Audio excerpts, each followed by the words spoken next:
Hi all, welcome back to Ramya Kumar creation. ಇವತ್ತಿನ vlog ಏನಪ್ಪ ಅಂತಂದರೆ, ವ್ಲಾಗ್ ಅಂದ್ರೇ ಹೆಣ್ಮಕ್ಳಿಗೆ ಇನ್ನೇನು ಮನೆ ಕೆಲಸ ಮಾಡೋದೇ ಅದೊಂದು ವ್ಲಾಗ್ ಆಗಿರುತ್ತೆ. ಮನೆಯಲ್ಲಿ ಮಖಾನ ಮತ್ತು ಡ್ರೈ ಫ್ರೂಟ್ಸ್ ಖಾಲಿಯಾಗಿತ್ತು. ಅದನ್ನು ತಂದು ನಾನು ಬಾಕ್ಸ್ನಲ್ಲಿ ಸ್ಟೋರೇಜ್ ಮಾಡ್ಕೊತಾ ಇದ್ದೆ. ನಮ್ಮ ಮನೇಲಿ ಜಾಸ್ತಿ ಖಾಲಿಯಾಗೋದು ಅಂತ ಅಂದರೆ ದ್ರಾಕ್ಷಿ ಮತ್ತು ಬಾದಾಮಿ, ಹಾಗೆ ಅಂಜೂರ ಮತ್ತು ಕಡಲೆಬೀಜ ಹಾಗೂ ಮೆಂತ್ಯ ಇಷ್ಟು ಖಾಲಿಯಾಗುತ್ತೆ. ಏಕೆಂದರೆ ನಾನು ರಾತ್ರಿ ಮಲಗುವ ಮೊದಲು ಇದಿಷ್ಟು ನೆನೆಹಾಕ್ಬಿಟ್ಟು ನೀರಿನಲ್ಲಿ ನೆನೆಸ್ಬಿಟ್ಟು ನಾವು ಬೆಳಗ್ಗೆ ಅದನ್ನು ಖಾಲಿ ಹೊಟ್ಟೆಗೆ ತಿಂತೀವಿ. ಮನೆಯಲ್ಲಿ ಎಲ್ಲರೂ ಕೂಡ ತಿಂತೀವಿ. ಅಂಜೂರ ವಾರದಲ್ಲಿ 1-2 3 ಸರಿ ಅಷ್ಟೇ ನೆನೆಹಾಕೋದು.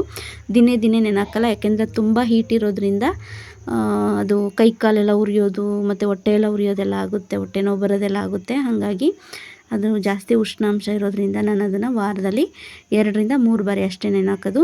ಮೆಂತ್ಯನ ದಿನಾನು ಸ್ವಲ್ಪನೇ ತಿಂತೀವಿ. ದಿನ ನೆನೆಹಾಕ್ತೀನಿ, ಆದರೆ ಸ್ವಲ್ಪ ತಿಂತೀವಿ. ಲೇಪನ್ ಕೂಡ ತಿಂತಾನೆ, ಅದು ಮುಂದೆ ವಿಡಿಯೋದಲ್ಲಿ ನೀವು ನೋಡ್ಬೋದು. ಸ್ಕಿಪ್ ಮಾಡಿದೆ ನೋಡಿ, ಅವನು ಕೂಡ ತಿಂತಾನೆ. ರಾತ್ರಿ ನೆನೆಸಿಟ್ಟು ನಾನು ಅಡುಗೆ ಮನೆಯೆಲ್ಲ ಕ್ಲೀನ್ ಮಾಡಿ ಮಲ್ಕೊತೀನಿ. ಬೆಳಗ್ಗೆ ಎದ್ದ ತಕ್ಷಣ ಬೇಗ ಪೂಜೆ ಮಾಡಲಿಕ್ಕೆ ಒಂದು ಹೆಲ್ಪ್ ಆಗುತ್ತದು. ಬೇಗ ಕ್ಲೀನ್ ಮಾಡಿ ನೈಟೇ ಅಡುಗೆ ಮನೆ ಕ್ಲೀನ್ ಆದರೆ ಬೆಳಗ್ಗೆ ಬೇಗ ಪೂಜೆ ಮಾಡ್ಬೋದು. ನಮ್ಮ ಹಸ್ಬೆಂಡ್ ಬೇಗ ಅವ್ರು ಡ್ಯೂಟಿಗೆ ಹೋಗೋದ್ರಿಂದ ಅವರು ಬೇಗ ಎದ್ದಿರ್ತಾರಲ್ಲ, ಹಾಗಾಗಿ ನಾನು ಬೇಗ ಪೂಜೆ ಮಾಡ್ತೀನಿ. ಇಲ್ಲಾಂದರೆ ಅವ್ರಿಗೆ ಮನೆಯೆಲ್ಲ ಸಾರಿಸಿ ಎಲ್ಲ ಕೊಟ್ಟರೆ ಅವರೇ ದೇವ್ರ ಮನೆಯಲ್ಲೆಲ್ಲ ಪೂಜೆ ಮಾಡಿಬಿಟ್ಟು ಹೋಗ್ತಾರೆ. ನಾನು ವಾರದಲ್ಲಿ 1 ಸರಿ ನಾನು ದೇವ್ರ ಮನೆ ಕ್ಲೀನ್ ಮಾಡ್ಕೊತೀನಿ. ಅದು ಮಧ್ಯೆ ನಾನು ದೇವ್ರ ಮನೆ ಕಸ ಮತ್ತು ನೆಲ ಎಲ್ಲ ಒರೆಸ್ಕೊತೀನಿ. ದೇವ್ರ ಪಾತ್ರೆ ಮಾತ್ರ ವಾರದಲ್ಲಿ 1 ಸರಿ ಕ್ಲೀನ್ ಮಾಡ್ಕೊತೀನಿ. ನೋಡಿ, ಬೆಳಗ್ಗೆ ಲೇಪನ್ ಎದ್ದು ಕೂಡಲೇ ಅವನಿಗೆ ಒಂದು ವೇಳೆ ನಾನು ಅಡುಗೆ ಮಾಡ್ಕೊಂಡೇನೋ ಮರೆತೆ ಅಂದ್ರೂ, ಅಮ್ಮ ಮೆಂತ್ಯ ಕೊಡಲಿಲ್ಲ ಅಂತ ಕೇಳ್ತಾನೆ. ತಿಂದಿದ್ದ ಆಲ್ಮೋಸ್ಟ್ ಎಷ್ಟೊಂದು 1 ಸ್ಪೂನ್ ಮೇಲಿತ್ತದು. ಅದು ವಿಡಿಯೋ ಮಾಡ್ಕೊಳ್ಳೋದು ಮರ್ತಿದ್ದೆ, ಕೊನೆಯಲ್ಲಿ ವಿಡಿಯೋ ಮಾಡಿಕೊಂಡೆ. ಅವ್ನು ತಿಂತಿದ್ರೆ ಒಳ್ಳೆ ಕಡ್ಲೆ ಬೀಜ ತಿನ್ನಂಗೆ ತಿಂತಾಯಿದ್ದ. ಪಾಪ ಚೆನ್ನಾಗಿ ತಿನ್ನಬೇಕು. ಇವಾಗಿನ ಕಾಲದಲ್ಲಂತೂ ಬಾಯಿ ಕಹಿ ಆದಷ್ಟು ದೇಹಕ್ಕೆ ಒಳ್ಳೆಯದು. ನಾವು ಬಾಯಿಗೆ ಸಿಹಿ ಅಂತ ಅಂದ್ಕೊಂಡ್ರೆ ದೇಹಕ್ಕೆ ಅದು ಒಳ್ಳೆಯದಲ್ಲ. ಆ ಥರ ಕಾಯಿಲೆಗಳೆಲ್ಲ ಬರ್ತಿರ್ತವೆ. ಹಾಗಾಗಿ ಏನೋ ಮುಂಜಾಗ್ರತೆ ಕ್ರಮ ನಾವು ತಗೊಬೇಕಲ್ವಾ. ಮಕ್ಕಳಿಗೆ ಈ ಚಿಕ್ಕದ್ರಿಂದನೇ ಕಲಿಸಿದ್ರೆ ಅವಂಗೆ ಮುಂದೆ ಅದೇ ಥರ ರೂಢಿ ಆಗ್ತವೆ. ಅವನ ಇದೆ ಅಂತಲೇ ಅಲ್ಲ, ಅವನಿಗೆ ಎಷ್ಟೊಂದು ಕಷಾಯಗಳನ್ನೆಲ್ಲ ಮಾಡಿ ಕೊಡಿಸ್ತೀನಿ. ಅವನ್ನೆಲ್ಲ ಕುಡಿತಾನೆ. ಏನು ಮುಖ ಎಲ್ಲ ಒಂಥರ ಮಾಡ್ಕೊಳ್ಳೋದು, ನಾನು ಕುಡಿಯಲ್ಲ ಅನ್ನೋದು ಆ ಥರ ಎಲ್ಲ ಮಾಡಲ್ಲ. ಅದೊಂದರಲ್ಲಿ ನಾನು ತುಂಬ ಪುಣ್ಯ ಮಾಡಿದ್ದೀನಿ. ಏನು ಕೊಟ್ಟರು ಏನು ಇದು ಮಾಡಿದ್ರು ತಿಂತಾನೆ. ಇವತ್ತಿನ ಹೋಮ್ವರ್ಕ್ ಕೊಟ್ಟಿರೋದನ್ನ ಅವನು ಕಂಪ್ಲೀಟ್ ಮಾಡಿರಲಿಲ್ಲ, ಹಾಗಾಗಿ ಹೋಮ್ವರ್ಕ್ ಮಾಡಲಿಕ್ಕೆ ಕೂರಿಸಿದ್ದೆ ನಾನು. ಅಷ್ಟರೊಳಗೆ ನಾನು ತಿಂಡಿ ಮಾಡ್ಕೊಳ್ಳೋಣ ಅಂದ್ಬಿಟ್ಟು ಅವಲಕ್ಕಿ ಉಪ್ಪಿಟ್ಟು ಮಾಡ್ಕೊತಾ ಇದ್ದೆ. ಅಷ್ಟರಲ್ಲಿ ಅದು ಕೂಡ ಆಯಿತು. ಅವ್ನಿಗೆ ಹೇಳ್ಕೊಂಡು ಬೇಗ ಬರೀ ಚಿನ್ನಿ, ನಾನು ತಿಂಡಿ ಮಾಡೋದ್ರೊಳಗೆ ನೀನು ಬರೆದಿದ್ದೆಲ್ಲ ಮುಗಿಸ್ಬಿಡ್ಬೇಕು, ಬೇಗ ಬರೀ, ಬೇಗ ಹೋಗಬೇಕು ಸ್ಕೂಲ್ಗೆ. ಲೇಟಾದರೆ ಮ್ಯಾಮ್ ಬೇಜಾರು ಮಾಡ್ಕೊತಾರೆ, ಲೇಟಾಗಿ ಬರ್ತಾರೆ ಅಂದ್ಬಿಟ್ಟು ಹೇಳ್ತಾ ಇದ್ದೆ ಅವನಿಗೆ. ತಿಂಡಿನ ರೆಡಿ ಮಾಡಿದ್ಮೇಲೆ ನಾನು ಲೇಪನ್ಗೆ ಅವನು ಹೋಮ್ವರ್ಕೆಲ್ಲ ಕಂಪ್ಲೀಟ್ ಮಾಡಿದ್ಮೇಲೆ ಅವನಿಗೆ ಸ್ನಾನ ಮಾಡಿಸಿ ರೆಡಿ ಮಾಡಿ ನಾನು ಅವನಿಗೆ ತಿಂಡಿ ಹಾಕ್ಕೊಡ್ಬೇಕಿತ್ತು. ಬಾಕ್ಸಿಗೆ ಲಂಚ್ ಬಾಕ್ಸ್ ಕೂಡ ಕಟ್ಟಿ ಅವನಿಗೂ ತಿನ್ನಿಸ್ಬೇಕಿತ್ತಲ್ಲ. ಹಾಗಾಗಿ ತಿನ್ನಿಸ್ಬೇಕು ಅಂತಂದರೆ ನಾನು ಈ ಥರ ತಟ್ಟೆನಲ್ಲಿ ಭಾಗ ಮಾಡಿ ಹಾಕೊಂಬಿಡ್ತೀನಿ, ಅವನಿಗರ್ಧ ನನಗರ್ಧ ಅಂತ. ಈ ಥರ ಯಾಕೆ ಮಾಡ್ತೀನಿ ಅಂದರೆ, ಒಂದೊಂದ್ಸರಿ ದಿನ ಇದೇ ಥರ ತಿನ್ನೋದಕ್ಕಾಗಲ್ಲ. ಒಂದೊಂದು ದಿನ ತಿಂತೀವಿ, ಯಾಕೆಂದರೆ ನನಗೆ ಬಿಸಿಯಾಗಿ ಊಟ ತಿನ್ನೋದಕ್ಕೆ, ಏನೇ ಒಂದು ಅಡುಗೆ ಮಾಡಿದರೂ ಬಿಸಿಯಾಗಿ ತಿನ್ನೋದಕ್ಕೆ ತುಂಬ ಇಷ್ಟ. ಆಮೇಲೆ ಇವು ಮಕ್ಕಳು ತಿನ್ನೋಕ್ಕೆ 1 ಅವರು ಅರ್ಧ ಮುಕ್ಕಾಲು ಗಂಟೆ ತೊಗೊಳ್ತವೆ. ಅಷ್ಟೊತ್ತರೆಗೂ ನಮಗೂ ಹೊಟ್ಟೆ ಹಸಿತಾ ಇರುತ್ತೆ. ಆವಾಗ ನಾನು ಈ ಪ್ಲ್ಯಾನ್ ಮಾಡ್ಕೊಂಡಿದ್ದೀನಿ, ನಮಗೂ ಹೊಟ್ಟೆ ಹಸಿವಾಗ್ತಾ ಇರುತ್ತಲ್ಲ ಅಂದ್ಬಿಟ್ಟು. ಹಾಗಾಗಿ ಈ ಥರ ಭಾಗ ಮಾಡಿ ಇಬ್ರಿಗೂ ಅವನು 1 ತುತ್ತಿನ ಅಷ್ಟೊತ್ತಿಗೆ ನಾನು 2-3 ತುತ್ತಾದರೂ ತಿಂದಿರ್ತೀನಿ. ಲೇಪನ್ಗೆ ತಿಂಡಿ ಎಲ್ಲ ತಿನ್ನಿಸಿ ನಾನು ಸ್ಕೂಲಿಗೆ ಬಿಟ್ಬಿಟ್ಟು ಬಂದೆ. ಅಷ್ಟರಲ್ಲಿ ಪಾರ್ಸಲ್ ಬಂದಿತ್ತು ಒಂದು ಮೀಶೋಯಿಂದ. 1-2 ಹುಕ್ಕು, ಅದು ವಾಲ್ಗೆ ಹುಕ್ ಹಾಕ್ತೀವಲ್ಲ, ಅದನ್ನು ಬುಕ್ ಮಾಡ್ಕೊಬೇಕಿತ್ತು. ಅದೇನೋ ಚೆನ್ನಾಗಿದೆ ಅನಿಸ್ತು, ಯೂಸ್ ಆಗುತ್ತೆ ಅಂದ್ಬಿಟ್ಟು ಅದನ್ನು ತೊಗೊಂಡ್ವಿ. ತುಂಬ ಚೆನ್ನಾಗಿದೆ, ತುಂಬ ಎಷ್ಟು ಸ್ಟಿಕ್ಕಿಯಾಗಿ ಕೂತ್ಕೊಳ್ಳುತ್ತೆ ಗೊತ್ತಾ. ನಮ್ಮ ಹಸ್ಬೆಂಡ್ ಬಂದಿದ್ದರು ಅಷ್ಟೊತ್ತಿಗೆ ತಿಂಡಿಗೆ ಅಂತ. ಆವಾಗ ಅಷ್ಟೊತ್ತಿಗೆ ಅವರು ಬಂದಿದ್ರಲ್ಲ, ಅವ್ರ ಕೈಲೇ ಅಂಟಿಸ್ಕೊತಾ ಇದೆ. ಅಂಟಿಸ್ಬಿಡಿ ಅದನ್ನ ಅಂತ ಹೇಳ್ಬಿಟ್ಟು.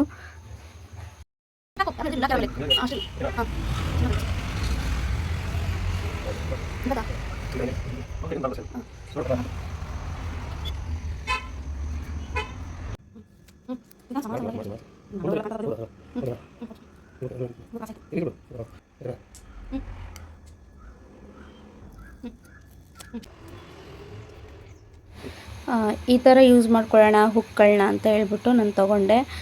ಪಾತ್ರೆ ತೊಳೆಯೋ ನಾರು ಅದರಲ್ಲೇ ಇಡಬೇಕಿತ್ತು. ಇರುವೆ ಬರೋದು ಅಥವಾ ಸ್ಮೆಲ್ ಬರೋದೆಲ್ಲ ಆಗ್ತಿತ್ತು. ನೀಟಾಗಿ ಈ ಥರ ತೊಳೆದ್ಬಿಟ್ಟು ಒಣಗಾಕೋ ಥರ ಅದರಲ್ಲಿ ಇಟ್ಟರೆ ಚೆನ್ನಾಗಿರುತ್ತೆ ಅನ್ನಿಸ್ತು. ಅದಕ್ಕೆ ಟವಲ್ ಹ್ಯಾಂಗ್ ಮಾಡೋದಕ್ಕೂ ಕೂಡ ಹ್ಯಾಂಡ್ ವಾಶ್ ಮಾಡಿದಾಗ ಕೈ ಎಲ್ಲ ಒರೆಸ್ಕೊಳ್ಳೋದಕ್ಕೆ ಟವಲ್ ಕೂಡ ಹ್ಯಾಂಗ್ ಮಾಡಲಿಕ್ಕೆ ಬೇಕು ಅಂದ್ಬಿಟ್ಟು ಅದನ್ನು ಕೂಡ ಉಕ್ಕು ತೊಗೊಂಡಿದ್ವಿ. ಇವಾಗ ನಾನು ಸ್ಕೂಲಿಂದ ಲೇಪನ ಕರ್ಕೊಂಬರೋಕ್ಕೆ ಬಂದಿದ್ದೆ.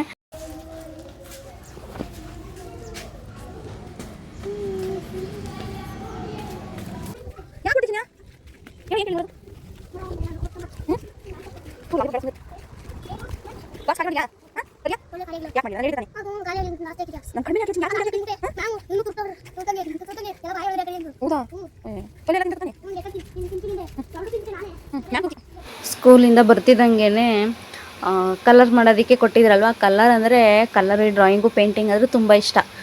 ನಮ್ಮ ಹಸ್ಬೆಂಡು ಕೊಟ್ಟು ರೂಢಿ ಮಾಡಿಬಿಟ್ಟಿದ್ದಾರೆ. ಬ್ರಷ್ಗಳನ್ನ ಕಲರ್ಸ್ನೆಲ್ಲ ಕೊಟ್ಟು ಇಷ್ಟ ಅವನಿಗೆ. ಕಲರ್ಸ್ ಮಾಡೋದಂದರೆ ತುಂಬ ಇಷ್ಟ. ಹೋಮ್ವರ್ಕು ಕೂಡ ಇಷ್ಟಪಡ್ತಾನೆ ಪಾಪ. ಅಂದರೆ ಈ ಕಲರ್ಸ್ ಕೊಟ್ಟರೆ ಒಂಥರ ಖುಷಿ ಅಲ್ವಾ.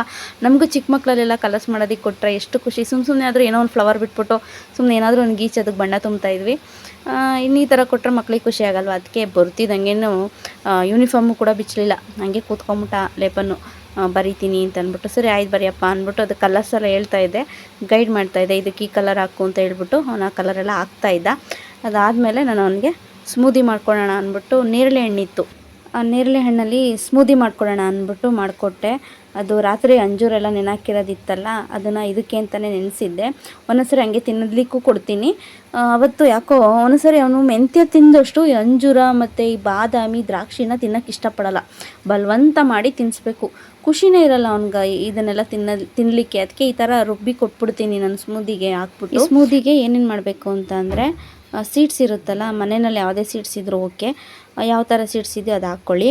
ಹಾಗೆ ನಾನು ಬನಾನಾ ಯೂಸ್ ಮಾಡಿ ಮತ್ತು ನೇರಳೆ ಹಣ್ಣು ನೀಟಾಗಿ ಸಣ್ಣದಾಗಿ ಕಟ್ ಮಾಡಿ, ಹಾಗೂ ಡ್ರೈ ಫ್ರೂಟ್ಸ್ ಏನು ನಿಮ್ಮ ಮನೆಯಲ್ಲಿ ಏನು ಡ್ರೈ ಫ್ರೂಟ್ಸ್ ಇರುತ್ತೆ ಅದನ್ನೇ ಕೂಡ ನೆನೆಸಿ ಹಾಕಿ, ಅಥವಾ ಹಾಗೆ ಕೂಡ ಹಾಕಿ.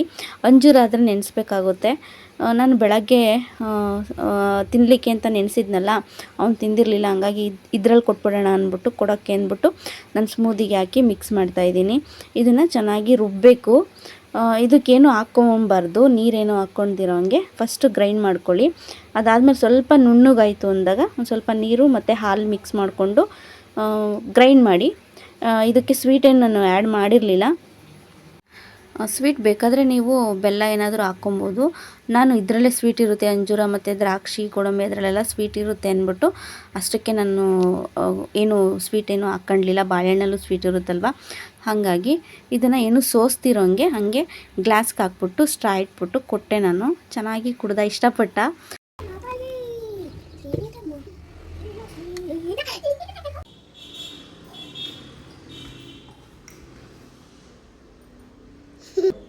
ಹಿಡ್ಕೊ.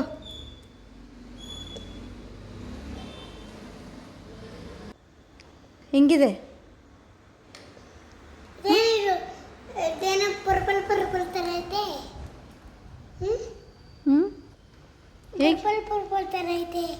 ನೇರಳೆ ಹಣ್ಣಿನ ಜ್ಯೂಸು ಕುಡಿ ಕುಡಿ ಕುಡಿ ಕುಡಿ.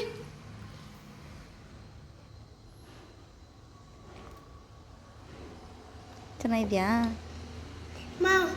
ಸ್ಮೂದಿ ಏನೋ ಇಷ್ಟಪಟ್ಟು ಕುಡ್ದ, ಆದರೆ ಪಾಪ ಜಾಸ್ತಿ ಆಯಿತು. ಯಾಕೆಂದರೆ ಅದು ಗ್ಲಾಸ್ ತುಂಬ ದೊಡ್ಡ ಗ್ಲಾಸ್ ಅಲ್ವಾ, ಹಂಗಾಗಿ ಒಂದು ಅರ್ಧ ಕುಡ್ದ ಅಷ್ಟೇ. ಅದಾದಮೇಲೆ ನಾನು ಅವಲಕ್ಕಿ ಬೈಟ್ಸ್ ಅಂತ ಮಾಡಿಕೊಟ್ಟೆ. ಈ ಟೊಮೊಟೊ ಕೆಚಪ್ ನಾನೇ ಮನೆಯಲ್ಲಿ ಮಾಡಿರೋದು. ಅವನಿಗೆ ಟೊಮೊಟೊ ಕೆಚಪ್ ಅಂದರೆ ಭಾಳನೇ ಇಷ್ಟ. ಯಾವಾಗಲೂ ತಿನ್ನಬೇಕು ಅಂತ ಕೇಳ್ತಿದ್ದ. ಹಾಗಾಗಿ ನಾನೇ ಮನೆಯಲ್ಲಿ ಮಾಡಿಬಿಡೋಣ ಅಂದ್ಬಿಟ್ಟು ಟ್ರೈ ಮಾಡಿದೆ. ತುಂಬ ಚೆನ್ನಾಗಿ ಬಂದಿತ್ತು. ಆದರೆ ಆ ವಿಡಿಯೋ ಎಲ್ಲ ಏನೂ ಮಾಡ್ಕೊಳ್ಳಲಿಲ್ಲ. ಯಾವಾಗಾದರೂ ಮಾಡಿದಾಗ ನಾನು ಶೇರ್ ಮಾಡ್ತೀನಿ. ಅದಿನ್ನೂ ಖಾಲಿ ಆಗಿಲ್ಲ. ಇವಾಗ ನೈಟು ಅಕ್ಷರಗಳು ಕೊಟ್ಟಿದ್ದರು, ವರ್ಣಮಾಲಾ ಅಕ್ಷರ ಬರೆಯೋದಕ್ಕೆ ಅಂದ್ಬಿಟ್ಟು, ಹೋಮ್ವರ್ಕಿಗೆ ಅಂದ್ಬಿಟ್ಟು. ಅವ್ರ ಅಪ್ಪ ಬರೋದ್ರೊಳಗೆ ನಾನು ಹೋಮ್ವರ್ಕ್ ಮಾಡಿಸ್ಬಿಡ್ಬೇಕು ಅಂದ್ಬಿಟ್ಟು ಸಂಜೆ 6 ಗಂಟೆ ಆಗಿತ್ತು. ಇಲ್ಲ ಅವ್ರ ಅಪ್ಪ ಬಂದರೆ ಕೈಗೆ ಹೂವು ಹಾಕ್ಕೊಂಬಿಡ್ತಾನೆ. ಆಮೇಲೆ ಬರಿತೀನಿ, ನಾಳೆ ಬರಿತೀನಿ, ಊಟ ತಿಂದು ಬರಿತೀನಿ ಅಂತೆಲ್ಲ ಹೇಳ್ತಿರ್ತಾನೆ. ಅದಕ್ಕೆ ಒಂದು ಸ್ವಲ್ಪ ನನ್ನ ಹತ್ರ ಆದರೆ ಒಂದು ಸ್ವಲ್ಪ ಕೂತ್ಕೊಂತಾನೆ. ಅವರಪ್ಪ ಬೈಯಲ್ಲ, ಪಾಪ ಬೈಬಾರ್ದು ಹೊಡಿಬಾರ್ದು ಅಂದ್ಬಿಟ್ಟು ಅಷ್ಟು ಸ್ಟ್ರಿಕ್ಟ್ ಮಾಡಿಲ್ಲ, ಮುದ್ದಿಸ್ತಾರೆ. ಒಂದೊಂದ್ಸರಿ ರೇಗ್ತಾರೆ, ಹೊತ್ಬಿಡ್ತಾನೆ. ಅವಾಗ ಪಾಪ ಅನಿಸ್ಬಿಡುತ್ತೆ. ಅದಕ್ಕೆ ಅವ್ರು ಬರೋದ್ರಲ್ಲಿ ಹೋಮ್ವರ್ಕ್ ಮಾಡಿಬಿಡೋಣ ಅಂದ್ಬಿಟ್ಟು ಅವನು ಆಮೇಲೆ ಆಟ ಆಡ್ಕೊಂಡು ಅವ್ರ ಅಪ್ಪನ ಜೊತೆ ಇರ್ಬೋದಲ್ವ ಅಂದ್ಬಿಟ್ಟು ಬೇಗ ಹೋಮ್ವರ್ಕ್ ಬರ್ಸ್ತಾ ಇದ್ದೆ. ಸೂಪರ್ ಬಂಗಾರ. ವಿಡಿಯೋ ಮಾಡ್ತಿದ್ಯಾ? ಹೆಂಗೆ ತೋರ್ಸಕತ್ತದೆ ನೋಡು.